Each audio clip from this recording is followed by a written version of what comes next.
Bismillahirrahmanirrahim. Assalamualaikum warahmatullahi wabarakatuh.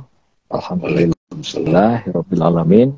Rabbi shrah li sadri wa yassir li amri wahlul 'uqdatam min lisani yafqahu qawli. Rabbi zidni ilman warzuqna fahman. Selamat malam, selamat datang Bang Dame, sahabat-sahabat sekalian, sahabat-sahabat Suara Guru. Alhamdulillah kita kembali lagi di dalam acara kita, peristiwa diskusi yang dilakukan secara daring dengan tajuk atau lebih tepatnya nama programnya Self Inquiry and Philosophy. Di dalamnya kita akan berdiskusi tentang apa saja dari perspektif self inquiry dan filsafat gitu. Dan ini diulang-ulang lagi, self inquiry, filsafat dulu ya. Filsafat berarti kita menganalisis dan juga mengkritisi, mengurai, meneliti apapun secara detail, tidak take everything for granted. Jadi kita benar-benar meneliti secara seksama apa itu yang kita ketahui, objek, realitas gitu. Put it simply, filosofi adalah upaya untuk mengenal, mengetahui realitas sebagaimana adanya. Tapi aku selalu tambahin sedikit-sedikit lagi gitu, bahwa ada jenis filosofi, sebutlah jenis ya, yang sebenarnya juga udah mengarah ke self inquiry gitu. Jadi yang ditinjau bukan lagi objek tapi subjeknya. Ketika ada permasalahan, kita bukan lagi fokus kepada wah masalah ini gimana nih gitu. Tapi filosofi paling dasar itu bertanya, bener gak sih ini masalahnya gitu? Di mana letak masalah sebenarnya? Jangan-jangan cara aku memandang masalah adalah bagian dari masalah gitu. Cara kita memformulasikan masalah gitu. Bang Dame pasti tahu betul. Kalau ada yang bertanya, sebentar gitu. Ini siapa yang bertanya gitu? Kamu bertanya ini karena ada prakonsepsi dulu gitu. Nah, filsafat membongkar prakonsepsi itu. Salah satunya nanti akan kita bahas adalah dogma ya gitu. Nah, self inquiry lebih langsung kepada pengalaman yang singular dari diri kita gitu. Misalnya bahas tentang sekarang puasa. Apa secara langsung yang kita alami gitu. Puasa itu apa? Gitu. Dan apa hubungannya nanti dengan diri kita seterusnya gitu. Siapa yang berpuasa bertanya tentang diri gitu. Itu self inquiry ya. Nah, untuk topik ini, teman-teman sekalian, kita membahas tentang mengapa kita berpuasa. Sebelum itu, aku mengucapkan selamat datang pada teman-teman, kita semua sebenarnya, aku termasuk. Selamat datang, kita masuk ke dalam bulan yang aku sebut, Bang Dame, sebagai bulan barbecue ya. Karena di dalamnya kita bakar-bakar. Tapi yang dibakar bukan daging, yang dibakar adalah diri kita gitu.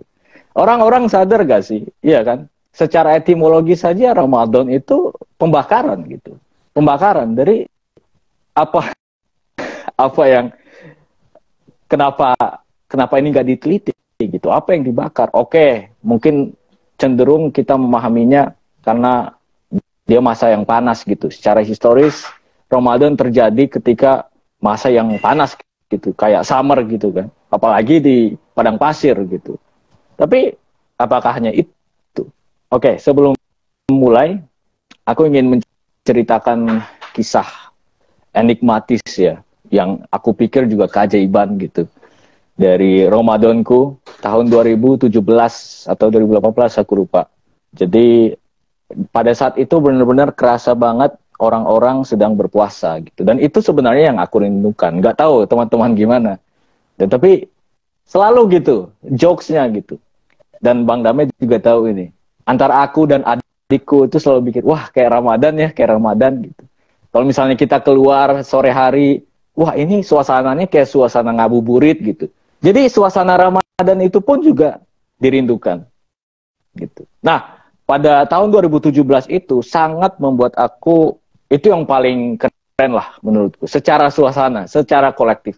Karena pada saat itu aku masih sekolah, pada saat aku berjalan ke sekolah, naik Gojek pada saat itu belum ada motor, dan panas gitu suasananya ya, macet gitu kan.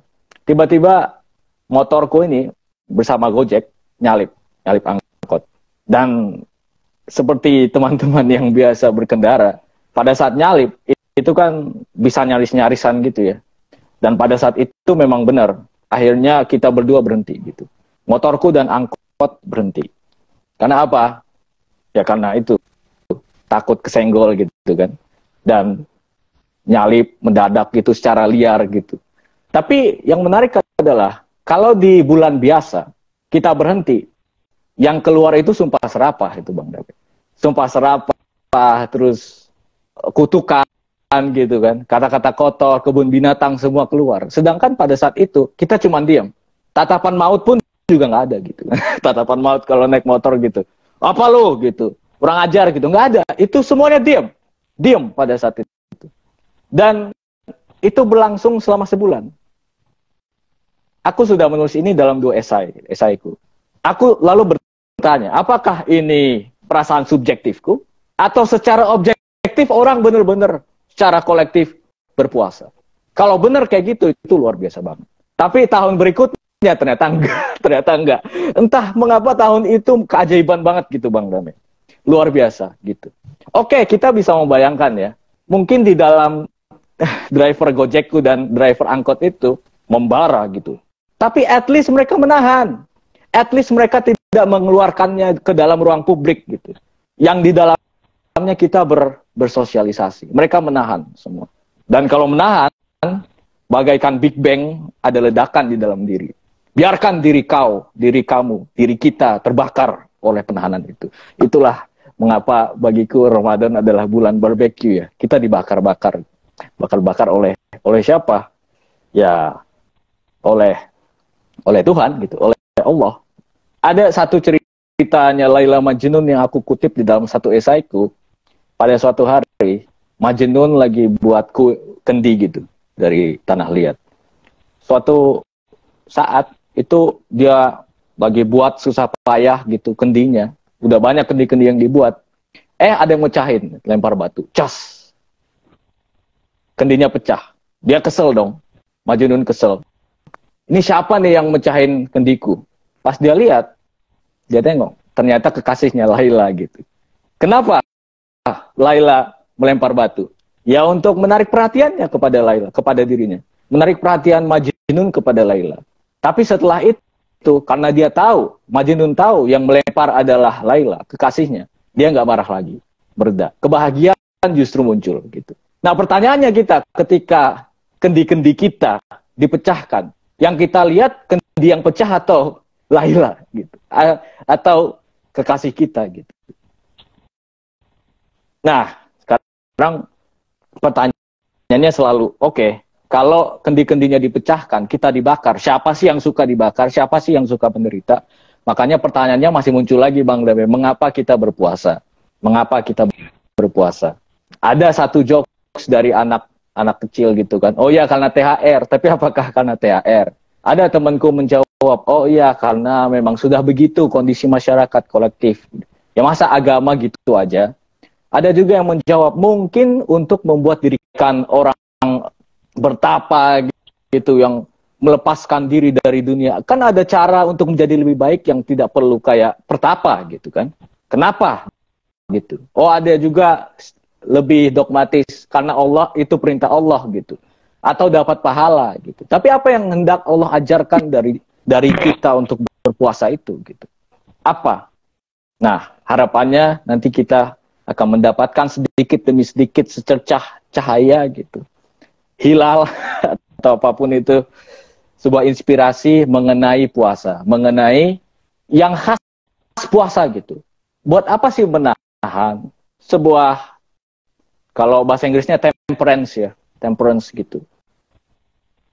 Ya itu tadi, menahan, menghambat, menghalangi terrealisasinya keinginan itu untuk apa? Gitu. Kayaknya kalau secara logis atau common sense, ada gak sih hubungannya dengan menjadi lebih baik? Gitu aja, oke. Terima kasih. Mohon maaf kalau terlalu panjang tadi pengantarnya. Mari kita sambut hari pertama Ramadan ini dengan diskusi yang esensial gitu dan berbahagia. Oke. Terima kasih. Aku berikan pada Bang Damai, silakan. Terima kasih Bang Arif. Terima kasih teman-teman yang sudah hadir pada dialog malam ini. Bismillahirrahmanirrahim. Dengan nama Allah yang Maha Pengasih dan Maha Penyayang. Assalamualaikum warahmatullahi wabarakatuh. Alhamdulillah, puji syukur kita haturkan kehadirat Allah Subhanahu wa Ta'ala. Malam ini kita bisa memulai satu hari pertama Ramadan dengan perbincangan yang mudah-mudahan tujuan kita adalah menemukan satu hikmah besar supaya puasa kita ini benar-benar siapapun yang mendengarkan ini dan juga yang mendengarkan rekaman betul-betul dapat satu pencerahan, cahayalah ya, hikmah gitu. Hormat kita pada guru-guru yang hadir dalam perjalanan hidup kita, baik itu dalam bentuk kejadian, guru yang hadir secara fisik, guru yang sekarang hadir juga secara digital, syukur juga guru yang sejati yang selalu hadir bersama kita, yaitu Allah. Wabil khusus dalam tradisi Islam, guru yang disebut sebagai pemberi syafaat Rasulullah Nabi besar Muhammad SAW. Terima kasih Bang Arif, pengantar yang bagus, pengantar yang memberi kita satu sudut pandang tertentu. Saya ingin memulai begini teman-teman ya, Bang Arif ya. Mengapa kita berpuasa? Jawaban dari agama kan pasti ada. Ada ayatnya surat Al-Baqarah. Ya ayyuhalladzina amanu kutiba alaikumusiyam. Wahai orang yang beriman gitu, yang sadar. Diwajibkan atas kamu berpuasa. Gitu. Sebagaimana yang diwajibkan atas orang-orang sebelum kamu. Moga-moga kamu bertakwa gitu, dan seterusnya gitu. Jawaban dari anak muda tadi biar dapat THR lebih banyak dari orang tuanya gitu. Itu memang ada sih. Atau jawaban dari secara sosial udah biasa, udah jadi culture. Tapi coba kita mulai dari self-inquiry dan filosofi. Secara jujur, saya melakukan puasa kenapa? Gitu. Mengapa saya berpuasa? Gitu. Tadi uraian Bang Arif bagus tadi. Kalau memang ini satu metode yang diberikan Allah dari zaman dahulu, metode untuk, nah boleh dibilang juga perbaikan diri. Saya ingin berubah.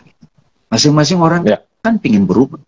Kita sebut saja lebih baik gitu dari hari kemarin, dari tahun kemarin. Apakah saya misalnya ketika berpuasa saya merasa perubahan itu? Di luar bulan Ramadan khususnya, masing-masing kita pasti ingin berubah. Kadang orang harus kena stroke, gitu. Harus ada orang yang dia cinta meninggal, atau terpuruk, ataupun kebosanan gitu. Atau ada satu trigger gitu yang menyakitkan, menyentak kadang-kadang. Kita pingin berubah, tapi susah gitu, susah banget gitu. Nah, Ramadan salah satu momentumnya teman-teman. Nah, keinginan suara dari dalam diri ingin berubah ini yang dialami oleh masing-masing individu. Saya suka nyebut itu semacam hilal gitu, pertanda. Jadi ini sudah mulai tidak karena dogma Bang Arif, tapi karena memang saya ingin berubah, terutama tentang makanan, badan, kemudian juga ya perubahan saya biar lebih kontemplatif, dapat hikmah baca Al-Quran, atau mungkin hubungan saya yang tadinya tidak bisa saling jujur atau ada trauma-trauma, masa terus-terusan begini gitu. Nah, ada niatan begitu aja udah bagus. Karena kita sudah ke psikolog, sudah ke ustadz, sudah ke ruqyah, udah di ruqyah, sudah melakukan disiplin, tetap saja tidak terjadi perubahan yang memang saya pingin jadi lebih baik gitu. Kita dari situ dulu. Nah, Tuhan menawarkan diri, ini aku datang. Aku akan turun menjawab doa-doa. Sahrul Ramadan allazi unzila fiil Quran. Kalau kamu benar-benar melakukan puasa itu, kira-kira begitu nih Allah ngomong gitu. Di dalamnya diturunkan Al-Quran sebagai petunjuk gitu. Bukan cuma petunjuk, penjelasan dari petunjuk, ada detail. Dan juga furqan, kemampuan membedakan. Kita punya sikap tertentu pada A, pada B, pada C, baik, buruk. Itu dapat furqan. Dan juga Al-Quran. Al-Quran itu seluruh potongan-potongan hidup kita tidak lagi kita lihat secara terpisah-terpisah, tapi satu rangkaian utuh gitu Bang. Jadi Allah karena ini aku datang nih setiap tahun gitu kira-kira. Ayat berikutnya 186 Al-Baqarah. Wa ija sa'alaka ibadi anni fa'inni qarib. Apabila hamba-hambaku bertanya kepadamu, dalam hal ini Muhammad Rasulullah SAW sebagai juru bicara, apabila hamba-hambaku itu bertanya kepada Muhammad tentang aku, maka jawablah, aku qarib. Wa ija sa'alaka ibadi anni fa'inni qarib, sesungguhnya aku dekat. Qarib, sahabat qarib. Aku akan jawab setiap doa apabila mereka berdoa kepadaku. Maka hendaklah mereka memenuhi perintahku, kunya itu roh. Beriman kepadaku, yakin. Jadi pertama-tama, mengapa kita berpuasa? Karena saya ingin berubah. Baik itu secara fisik, relationship, secara soul, saya ingin berubah. Nah, perubahan itu apa nanti? Ya, salah satu yang diterangkan di kitab suci, kamu akan tatakun, lebih bertakwa. Bahkan juga kamu akan mengalami satu, kembali ke jati dirimu, fitrah. Kembali kepada diri kita itu bahagia. Kita itu bahagia tanpa sebab dari luar. Makanya di bulan puasa itu, kita mulainya apa ini keinginan saya. Mulai dari keinginan tidak makan, tidak minum, tidak mengikuti syahwat, kita coba nahan. Saya coba ikutin keinginan saya misalnya, ya begitu aja. Jadi itu satu, jadi banyak variabel. Atau pada puncaknya nanti Bang Arif, tidak menginginkan apa-apa, kita menemukan aku, kekosongan, emptiness, ternyata saya penuh gitu. Gitu kira-kira Bang.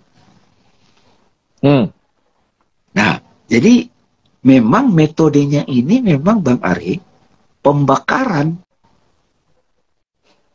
Jadi banyak saya teman-teman bertemu, tahun lalu juga, 2 tahun lalu juga misalnya, awal Ramadan aja udah terbakar gitu.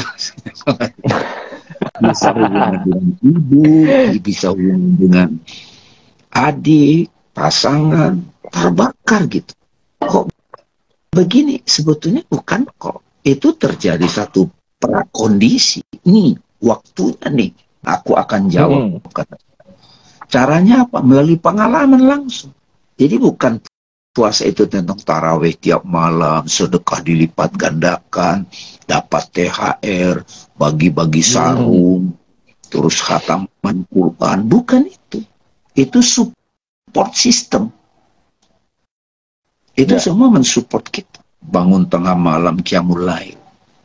Nah, yang substansial adalah Allah berjanji, aku akan menjawab doa apabila mereka berdoa kepadaku. Aku turunkan Al-Quran. Al-Quran di situ makna spiritualnya bukan sebuah buku. Jawaban langsung. Jadi mereka yang katakanlah dalam proses berpuasa itu bisa di hari pertama, hari kedua, hari ketiga, itu sudah terjadi. Saya pribadi juga mengalami itu dalam berbagai Ramadan. Jadi, ya kalau ada orang misalnya, wah dapat suasana seperti Bang Arif bilang, terus menahan diri, tapi di dalam itu ada perang Badar gitu kan, perang Mahabharata di dalam. Ya memang itu puasa. Itulah puasa. Dan masing-masing akan berkontemplasi menemukan jawaban langsung dari Allah, tidak melalui mulut seseorang. Tidak. Yang mungkin dari buku, dari YouTube, dari dialog malam ini. Tapi ada konfirmasi dari dalam diri. Ya. Ada kejelasan jawaban yang ditemukan gitu. Ada perubahan perspektif, ada pengalaman kesaksian gitu. Nah, bagi sahabat-sahabat di sini yang mendengar ini, itu dapat sesuai kadarnya masing-masing. Semua dapat bagian. Jadi jangan dianggap, wah saya nangis-nangis, saya kok merasa dekat dengan Tuhan. Kurang dekat apa Tuhan? Lebih dekat dari urat leher. Jadi jangan selalu dianggap dekat dengan Tuhan itu dalam suasana adem, ayem, atau dalam suasana peaceful. No. Yeah. Yes. Karena Allah, aku lebih dekat dari urat leher. Dalam situasi keotik itu, kita bisa sadar pada Tuhan tetap. Karena bagaimana mau jauh dari Tuhan? Nggak bisa. Aku wal awalu wal akhiru wal zohiru wal batin. Aku menghidupkan, aku mematikan gitu. Ya. Itu kan Asmaul Husna. Jadi ada orang kan pinginnya dekat dengan Tuhan itu dalam senang aja. Sebenarnya dalam susah itu juga. Dalam lapar gitu. Dalam keterhinaan itu. Dan saat dipuji. Dan itu hanya masing-masing individu yang bisa membuktikan langsung gitu kira-kira Bang Arif. Jadi masing-masing individu yang punya niat khusus, yang sudah dapat hilal, yang punya tekad, ingin memperbaiki diri, ingin kembali ke fitrah, ingin bertakwa, ingin dapat nuzul Quran di Ramadan, itu akan dikasih sesuai jatahnya. Tidak ada satupun yang nggak dikasih. Ya kalau anak-anak muda pinginnya THR, ya dapat THR lah dia. Atau nggak dapat THR, itu jawabannya gitu. Jadi jawaban Allah itu selalu pas sesuai dengan perjalanan individu masing-masing. Dan menariknya Bang Arif, ini nggak bisa dititip. Nggak bisa dijokiin. Makanya sedekah, zakat, kemudian sholat, puasa itu hadiahnya aku, kata Allah. Hadiahnya aku. Hadiah terbesar dari puasa bukan apa ya, dapat THR, tercapainya keinginan. Hadiahnya adalah dalam setiap irama hidupmu itu aku hadir.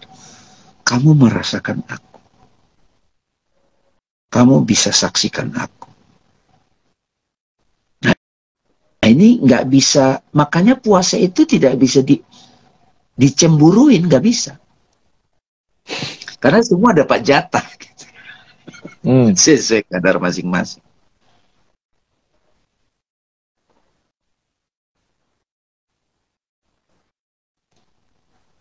Ya, jadi gitu kira-kira teman-teman. Kalau sahabat-sahabat di sini bisa ingin memperbaiki diri, dapat inspirasi baca Quran, silakan disiplin tiap hari. Ya. Mengatur ritmik tidur lebih seimbang, silakan. Mengatur irama makan lebih seimbang, silakan. Nggak bisa dibandingkan. Oh, dia lebih, kayaknya dia lebih dapat. Semua dapat jatah, kata Tuhan. Itu hebatnya Tuhan tuh. Semua dapat jatah. Nah, pertanyaannya adalah hilalnya saya apa? Ya. Apa hilalnya saya? Apa intention saya? Jadi niatnya itu bukan nawa itu somagodin, itu niat secara syariat. Nawa itu somagodin, ada fardu sahri Ramadan. Niatnya itu adalah apa yang benar-benar pingin kita ubah, kita perbaiki, kita selesaikan, kita tuntaskan. Atau kita tidak ingin itu dituntaskan, ya itu akan dijawab Tuhan juga, diambangin.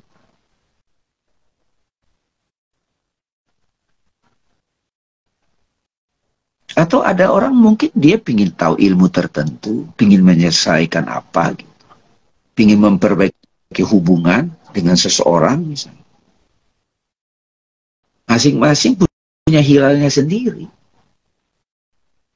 Hilal itu kan anak bulan. Kalau dalam konteks kosmologi, lihat bulan. Kalau dalam konteks makrokosmos, mikrokosmos, itu hilal itu suara hati. Suara hati itu bisa datang dari keperihan. Makanya butuh kejujuran, kerendahan hati itu ada humility. Semua dapat jatah, teman-teman. Wow. Bang Arif udah punya hilal, kan? Insya Allah. Insya Allah. Insya Allah. Iya, dan salah satunya kayaknya udah aku sebutkan di dalam live spontan kita di Sopo itu ya, tempatnya Aras. Itu. Aku bertekad untuk menulis inspirasi setiap hari gitu. Karena lagi-lagi kayaknya ini perlu dilatih lagi nih untuk menulis inspirasi yang spontan gitu setiap hari. Jadi ya sekarang udah dilakuin, alhamdulillah hari ke-1. Nanti dapat 30, who knows, bisa jadi buku lagi gitu kan. Bisa jadi buku juga gitu. Tapi ini keren banget tadi pemaparan Bang Damai, terutama ya mengenai Al-Quran tadi itu kan. Ya jelas bukan berarti Al-Quran secara fisik turun gitu, buku turun gitu kayak Mr. Bean gitu, bukan. Tapi spiritualnya gitu, makna spiritualnya sebuah ya kalamullah, kitab Tuhan yang di dalamnya tidak ada keraguan, jelas. Bukan hanya petunjuk, kalau petunjuk kan pointer aja ya, mengarahkan gitu. Ini beneran dituntun, beneran, makanya ada penjelasan dari iya, penjelasan yang detail gitu, rinci. Jadi udah jelas gitu. Bukan sekedar penanda-penanda aja. Jadi itu Al-Quran harus dimaknai. Jadi semua objek-objek yang related dengan Al-Quran sekarang, Ramadan, kayak tadi mungkin Lailatul Qadar, Qiyamul Lail, Nuzulul Quran, nanti Idul Fitri, itu bukan lagi yang fisik gitu. Kita pahami secara spiritualnya. Nah, karena itu tadi seperti hilal misalnya. Hilal masing-masing kita apa? Dan aku rasa kita bisa setuju bahwa yang dimaksud dengan sidang isbat, penentuan hilalnya apa, itu kan sebuah diskusi semacam ini gitu. Jadi masing-masing kita, oh ya kamu apa, kamu masalahnya apa, gitu-gitu kan. Jadi saling nasihat menasehati, terus mengingatkan dalam kebenaran gitu kan. Jadi sebuah komunitas spiritual gitu. Masing-masing, oh gini, justru ketika kita ngobrol dengan seseorang seperjalanan kita, spiritual gitu, spiritual journey, itu oh kita jadi ketemu hilalnya gitu. Karena lagi-lagi tadi Allah bisa muncul dalam bentuk apa aja. Allah turun, tapi kita nggak bisa karena terlalu berisik televisi gitu. Di malam hari terlalu berisik televisi atau banyak kegiatan gitu. Jadi nah, yang menarik adalah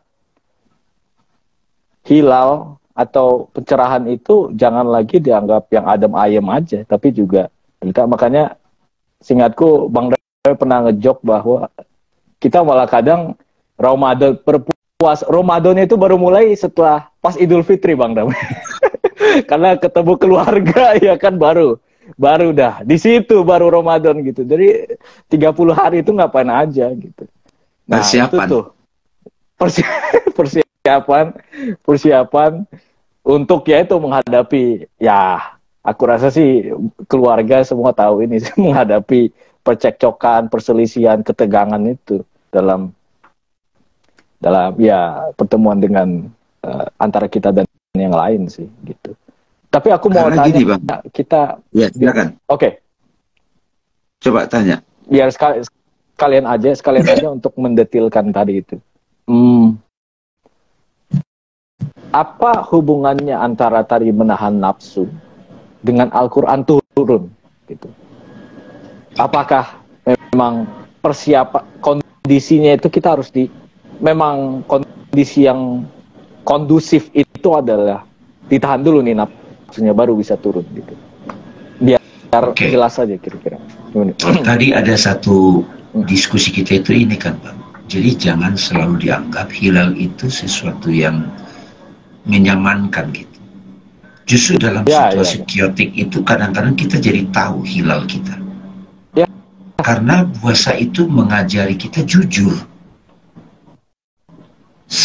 Jujur betul-betul pada diri sendiri, pada apa yang kita alami, Karena puasa mengajak kita untuk agar kembali ke fitrah kan.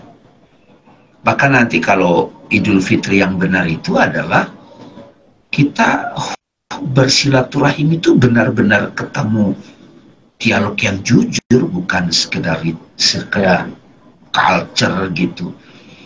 Saya sendiri berulang kali ya teman-teman, saya bilang pernah 2008 saya catat dalam catatan itu lebaran yang membosankan gitu, yang itu tadi gitu.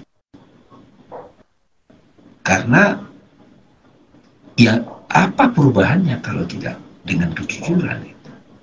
Nah, apa hubungan antara menahan nafsu dengan turunnya Al-Quran? Karena ketika kita ingin, kita kan nggak tahu ingin kita itu benar apa enggak gitu. Ya kan? Kita sudah pernah mengikuti keinginan itu, ternyata apa ini ya gitu. Nah di bulan puasa ini di luar konteks tadi ya.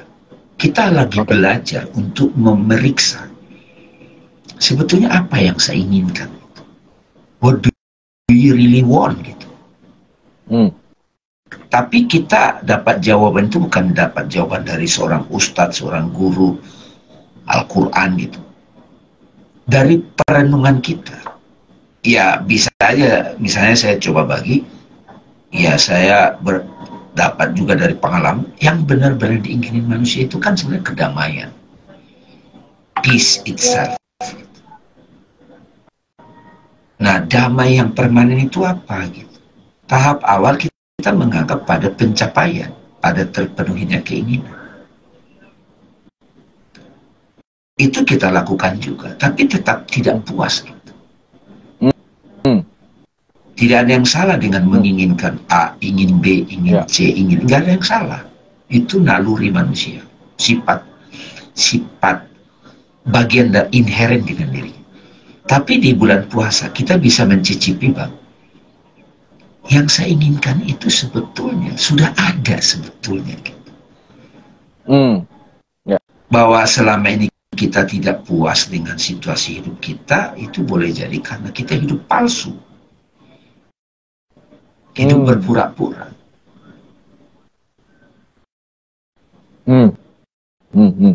Makanya kita inginnya itu masih palsu. Ya, disinilah karena kita sudah banyak kotoran-kotoran batin, kalau pakai bahasa tasawuf itu kita perlu tahalli. Memang terjadi pembakaran jadi. Nah, pada saat kita tidak ingin apapun kecuali Allah, kecuali ya pasrah jadinya. Di level pasrah itu bukan pasrah nggak ngapa-ngapain ya, tetap ada aktivitas, ada tuntunan gitu. Disitulah kita bertemu, oh yang saya inginkan itu Allah gitu. Nah ketika kita bisa mengalami Allah membuka dirinya pada kita, itulah Al-Quran. Dia juga sekaligus menuntun kita menyelesaikan apa yang belum selesai, tapi sudah dengan caranya Tuhan. Nah caranya Tuhan itu dalam konteks dunianya ada langkah-langkahnya, detail-detailnya gitu, bukan kayak datang dari atas kayak Mr. Bean, bukan. Pokoknya ketika Tuhan sudah hadir menuntun kita, kita tahu langkah-langkah kita, apa yang mau kita lakukan, clear, dan diberi kekuatan juga untuk menjalaninya, menyelesaikan, sehingga hidup kita memang betul-betul kembali ke fitrah, sahaja. Gitu. Jadi ini detailnya banyak teman-teman. Malam ini mudah-mudahan sahabat-sahabat yang mendengar setidaknya bisa dapat hilal masing-masing gitu. Dan nggak bisa sama gitu. Kakak adik, suami istri bisa beda gitu. Tapi intinya kita kembali jujur mengalami perubahan. Nah puncaknya adalah kembali kepada jati diri gitu. Ini ada pertanyaan-pertanyaan Bang, sudah bisa kita respon. Ada Ilham ini. Ada yang pernah bilang dari Ilham, ada yang pernah bilang Al-Quran secara teks sudah selesai turunnya, tapi Al-Quran secara konteks turun sampai hari kiamat. Tapi yang mengetahui itu adalah orang khusus. Wah, ini Ya, ini kan sering jadi penjelasan nih wujud teman-teman. iman. Hmm. Kita membatasi Al-Quran itu konteksnya sebagai yang turun kepada Nabi. Sebetulnya kan kalau secara universal adalah kitab, knowledge of God. Knowledge of God itu sudah ada, sudah selalu ada di situ, dan dia selalu terjaga bahasa dogmanya di Lauhul Mahfuz di langit. Tapi itu di mana gitu? Nah, kalau saya boleh buka sedikit, langitnya itu maksudnya kesadaran yang lebih tinggi gitu. Di diri kita itu kan kesadaran yang lebih tinggi, kesadaran rohani. Sudah ada di situ. Sampai hari kiamat di sini itu sebetulnya bukan kiamat dalam arti hancurnya alam semesta, bukan. Itu pernah kita bahas lah. Ya udah pernah dibahas itu kiamat itu. Masalah kiamat itu satu sisi maknanya kehancuran, sisi lain juga kebangkitan. Kiamat kan tanda-tandanya kan yang ada hanya dia gitu. Kalau sudah Tuhan yang ada hanya Tuhan, ya apa perlu petunjuk lagi, dia semua yang ada. Nah, yang mengetahui itu memang orang khusus, betul sekali. Orang khusus, wali-wali Allah. Susanto, ada seseorang berkeinginan untuk mengakhiri hidupnya atau bunuh diri. Apa itu termasuk hilal, Bang? Wah. Nah, ingin mengakhiri bunuh diri itu, in some sense, itu kan orang suka maknai secara fisik. Tapi sebetulnya substansi dari keinginan bunuh diri itu sebetulnya ingin mengakhiri diri palsunya, Pak. Semua kita ada tarikan untuk itu. Bahkan dalam tasawuf, antal maut qoblal maut, mati sakjroning urip gitu. Cuman pemaknaannya itu bukan membunuh diri fisik, Pak. Karena dalam proses kita kematian ego, kalau boleh dibilang, diri individu itu, disitulah kita mengalami kelahiran.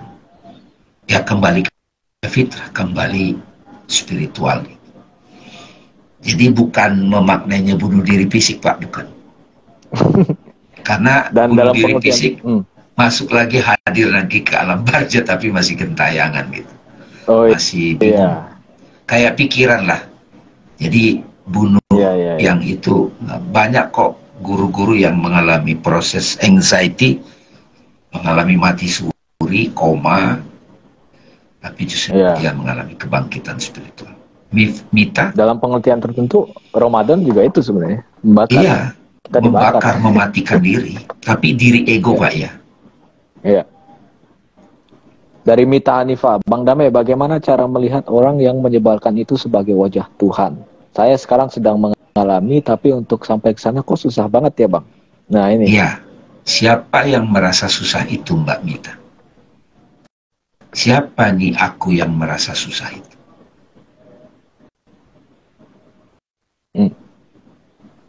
Coba itu ditanya.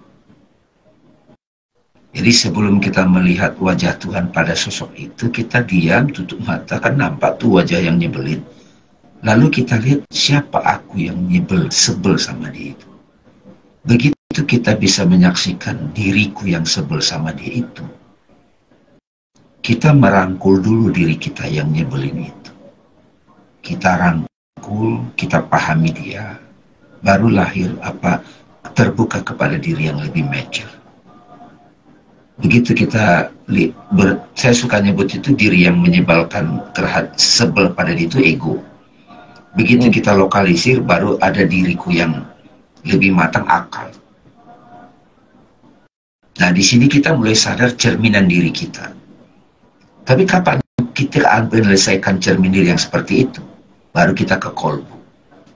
Oh, wajah dia yang nyebelin itu rupanya mengingatkan aku agar aku tuntaskan ini, agar aku selesaikan, agar aku bisa introspeksi, atau aku harus jelas hubungannya sama dia gitu. Gitu, Mbak Mita ya. Jadi di diri kita itu ada selalu, saya suka beri penyederhanaan, ada aku ego, itu nggak bisa melihat wajah Tuhan pada orang lain. Ada akal, lumayan introspeksi. Kalau sudah ke kolbu itu bukan berarti adem-adem ayem ya. Ke kolbu itu kita fokus dulu untuk menemukan hikmah di dalam diri kita. Setelah itu baru kita tahu langkahnya. Baru kita ngerti kenapa dikirim wajah yang nyebelin itu. Ya.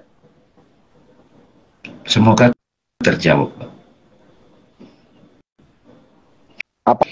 Apakah hilal itu juga muncul dari setan? Jelas tidak, Mas. Ya, jelas tidak.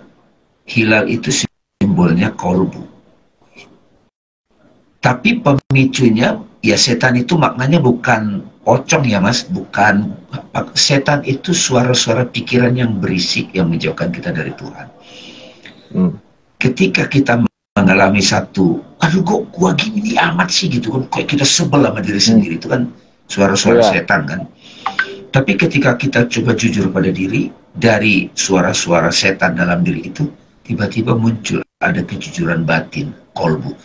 Ini loh, makanya perbaiki, makanya disiplin begini. Supaya nggak nongol lagi si setan nih, pikiran ini. Nah, suara yang lembut yang pingin mengatasi dirinya untuk lebih baik, lebih dekat dengan Tuhan itu hilalnya. Ya, pada momen itu juga bisa ya? Bisa. Ini sisi siapa lainnya, lagi? Ini Katsira dulu. Bang Dame, kenapa Allah mau membakar kita di Ramadan dengan buat itu? Kenapa harus tidak makan dan minum? Ini tadi ya udah dijawab sedikit ya. Ya. Membakar itu kan istilah yang mudah kita pahami, Mbak. Ya, kalau kita nggak terbakar, kita jadi tidak tahu, tidak matang, Mbak. Jadi justru pada waktu kita itu mandek, kita butuh disentak gitu. Ya, ketika disentak kan jadi tahu semua keinginan ego kita, nafsu kita ditahan, itu kan jadi kayak. Nah, tapi dalam proses terbakar itulah di situ kita menemukan satu kematangan batin gitu. Ya. Puasa bukan satu-satunya metode ya Mas. Tapi secara umum puasa itu efektif. Ya. Oke.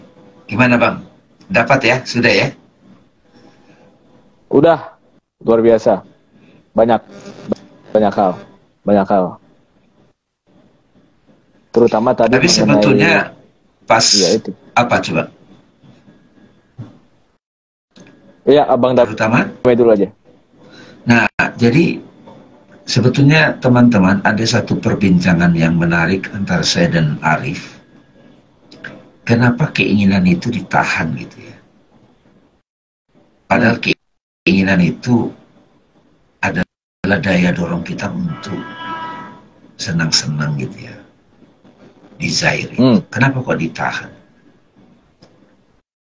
Tapi teman-teman coba lihat dalam pengalaman masing-masing. Ketika kita eksplor keinginan itu, dia nggak pernah puas. Nggak pernah selesai. Bahkan dia terjebak, diri kita terjebak menganggap kebahagiaan saya itu pada tercapainya apa yang saya inginkan. Nah, di bulan puasa kita diajarin, hey, apa yang sebetulnya kamu inginkan? Kebahagiaanmu itu bukan objek yang kamu cari itu, tapi keinginannya itu sendiri adalah kebahagiaan gitu. Itu sama seperti analogi begini. Orang berpuasa itu contoh sederhana nih, misalnya melihat es belewah gitu kan, ada soto gitu kan, apalah yang paling desire kita secara fisik dulu. Itu kadang sudah terasa nikmatnya, padahal belum kita cicipin loh. Iya. Belum kita cicipin, tapi udah terasa nikmatnya gitu. Nah, ini di bulan puasa kita belajar mendapatkan esensi kenikmatan, tidak dengan objeknya gitu. Nah, ini kan dalam ini sebetulnya yang kalau kita nggak melalui satu proses kontemplasi masing-masing nggak dapat nih.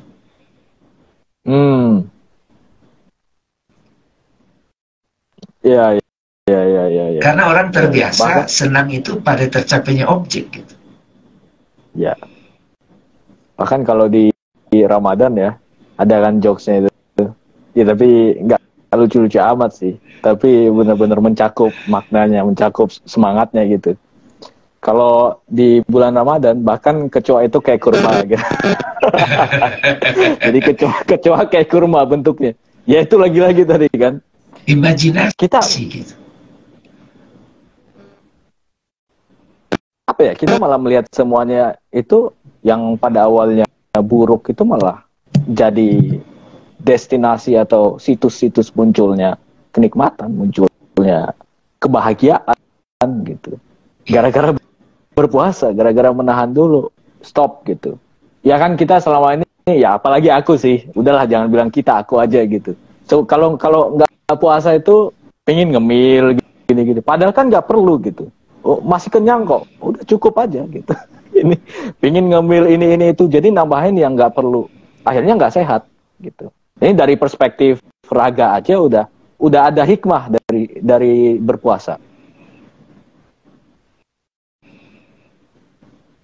Ya, Kadang-kadang makanya ini agak khusus bil khusus ini Bang Arif yang bagian ini. Ya. Kalau secara awam kan, wah saya udah mencapai ini, dia senang.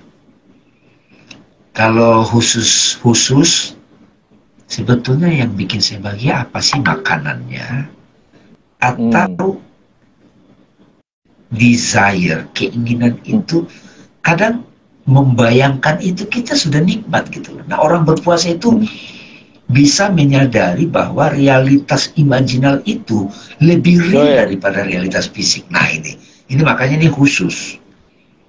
Jadi kayak ini ya, obrolan dulu dengan Mas Hasan tuh kalau nggak salah. Yang fisik dimatiin dulu agar yang dalam itu aktif gitu. Imajinal itu jadi dapat. Ini kayak Bunda Maryam itu di mihrab bersendirian, tidak makan, tidak minum, bertapa seperti Nabi di Gua Hiro, tapi justru Maryam bisa mencicipi makanan-makanan yang imajinal gitu loh. Ya. Cuman ini beda tipis sama halu gitu Bang Arif. Halu gitu. Ya. Kan sampai orang nanti ada sayur, dia fisiknya sayur tapi ini stick gitu, itu kan makin halu tuh kira-kira. Tapi ini apa ya? Ini bisa kita alami teman-teman. Jadi realitas fisik, realitas imajinal di bulan puasa kita jadi tahu. Yang membuat saya menikmati makan itu ternyata bukan makanannya tapi rasa syukurnya gitu. Coba kita 12 jam tidak makan minum, menahan, tapi begitu kita ketemu teh manisnya, wah teh manis sangat enak banget. Padahal sebelumnya kita minum teh manis itu biasa aja. Setelah jadi itu nggak lapar, jadi nggak lapar. Iya, yang membuat kita udah cukup gitu. Terhadap teh manis itu bukan teh manisnya, tapi ada rasa syukur, kebersyukuran dalam. Nah itu yang mau disaksikan, dialami, dikontemplasi. Nah, khusus bil khususnya adalah ya roh yang ada di balik yang mencicipi itu jauh lebih nikmat banget. Makanya, tapi ini kayaknya harus sesi khusus nih Bang Arif ya. Oke, untuk tadi menyelesaikan pembahasan kita yang ini, nanti masuk ke pertanyaan. Kayak ini ya, hadis ya. Ya hadis itu kan semua tadi yang Bang Dame kutip, semua amalan kebaikan itu adalah untuk apa? Keturunan Adam gitu. Kecuali puasa untukku. Jadi yang didapat dari puasa itu emang nggak ada tujuannya gitu. Nggak ada yang dicapai. Prosesnya itu udah pada prosesnya gitu. Yang didapat cuma aku.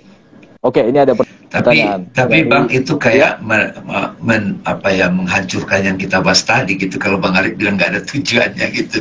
Tapi maksudnya Pak, ini makanya puasa awam, puasa khusus. Ini kayak tumbuh bertunas. Bagaimana dengan fadilah-fadilah di bulan Ramadan? Itu ada teman-teman. Silakan itu bagi yang memang membutuhkan. Oh kalau satu sholat wajib berlipat ganda silakan fadilah. Itu juga ada. Itu secara umum sudah sering dibahas. Bukan tidak ada itu ada juga. Karena kan kadang orang perlu dikasih iming-iming biar sungguh-sungguh. Ade Suyat Ade Sukardi. Sukardi.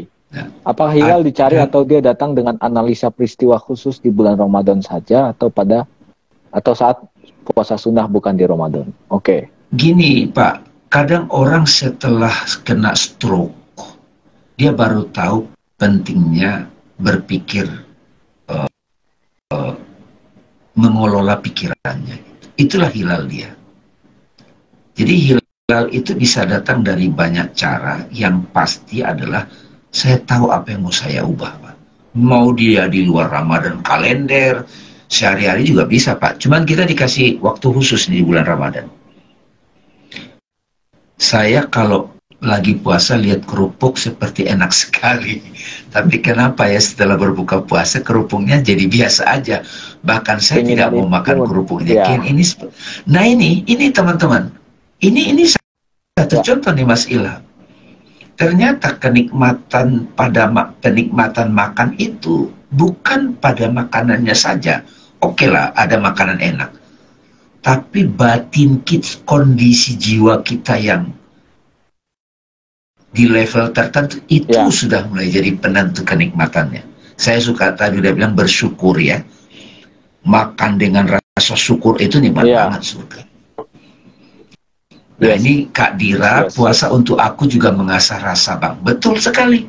Rasa yang tidak hanya fisik, sensing, tapi rasa spiritual ya. Nama-nama Tuhan. Bang, boleh dijelaskan tentang hakikat sholat tarawih supaya lebih sadar menjadi. Tarawih yang sekarang kita dapatkan itu sebetulnya menurut riwayat di apa ya? Dari Umar bin Khattab ya. Jadi lebih banyak ke syiar. Saya lebih menggunakan Qiyamul Lail. Salah satu Qiyamul Lail itu namanya tarawih. Tapi sebetulnya nggak kalah pentingnya menyendiri di tengah malam, merenung. Karena kalau sekarang kan tarawih itu lebih banyak ke syiar, seremonial gitu. Tidak ada yang salah dengan itu. Karena mengumpulkan banyak orang. Siapa tahu dari datang masih 200 orang yang ceramah bagus kena gitu. Jadi balik lagi ke kejujuran diri kita, Mbak. Ya. Menurut Bang Arif sendiri sebagai anak muda, coba baca Bang. Bagaimana sih cara memahami lemparan batu? Oh, ini merujuk ke tadi anekdot ya. Yang menghancurkan kendi itu adalah Laila sehingga tidak fokus dengan kendi yang hancur. Ya itu. Sebelum itu aku tadi mau ralat ya. Yang aku jadi jangan sampai disalah paham ketika aku bilang tadi Ramadan tidak bertujuan. Tidak ada tujuan objektif. Bukan mencapai sebuah objek. Tujuannya sudah bersinggung dengan proses dalam tadi desire itu dan yang menyadari yang desiring itu sendiri, yang berkeinginan itu sendiri. Dan ini berhubungan juga dengan menyadari Laila, bukan terpecahnya kendi. Terpecahnya kendi kita masih berharap, oh kalau kendi itu nggak pecah, itu kebahagiaanku, gitu. Dan aku harus bisa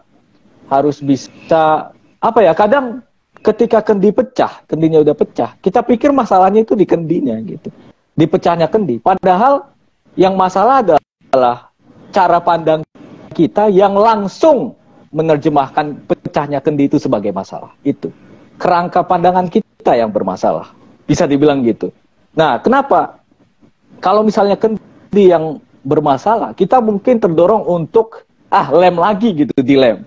Tapi sebagaimana ada kutipan yang universal gitu ya, dari berbagai bahasa, kaca yang udah pecah itu nggak bisa lagi menyatu gitu. Ya, karena memang bukan tujuannya untuk menyatukan lagi kacanya, tapi higher kesadaran itu adalah momen kesempatan untuk kita mengupgrade kesadaran kita, bukan kepada kendinya gitu, tapi juga kepada Laila. Ya. Tadi poinnya udah dapat. Ketika kita menderita, disentak hidup kita itu kan kendinya dipecahin. Iya kan? Betul. Ketika kita terpuruk, apa yang kita inginkan yang sudah bangun, dia hancurin gitu loh. Itu kan kendinya pecah. Tapi begitu kita sadar, yang mengirim penderitaan itu Tuhan lagi, sini balik aku, kamu salah fokus gitu. Kan Mas John juga bikin kendi itu kan dalam rangka bagaimana dia untuk memberikan itu kepada Laila kan. Jadi poin dari cerita itu, apapun yang datang dalam hidup kita, ketika kita menyadari Tuhan yang berada di balik itu sedang menuntun kita, fokus kita bukan lagi pada ciptaan, pada pertanda, pada derita.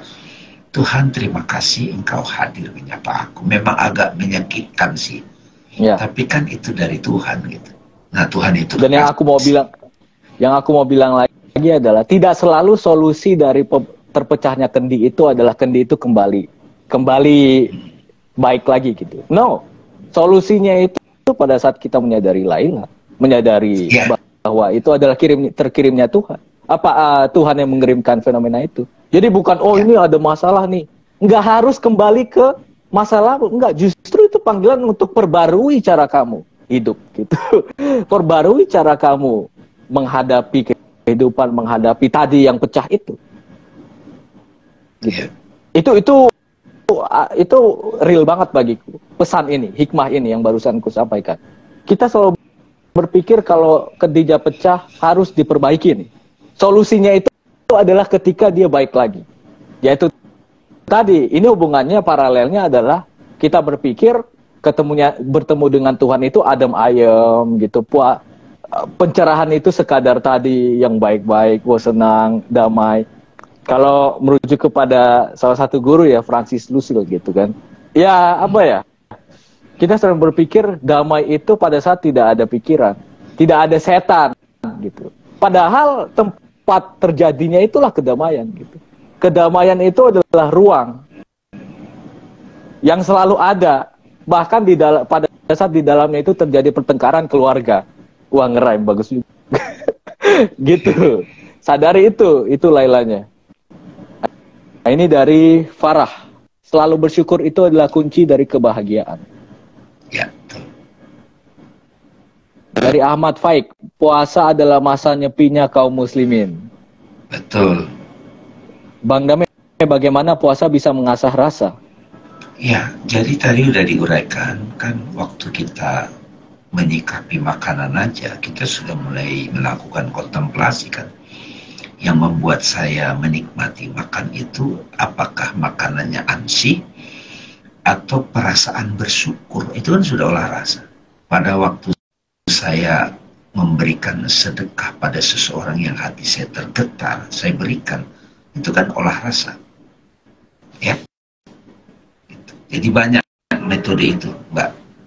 Terutama karena secara puasa itu kan membuat kita nggak fokus dulu pada hal yang sifatnya fisik, itu satu sisi. Kita sudah mulai fokus pada kontemplasinya, yang sifatnya spiritual.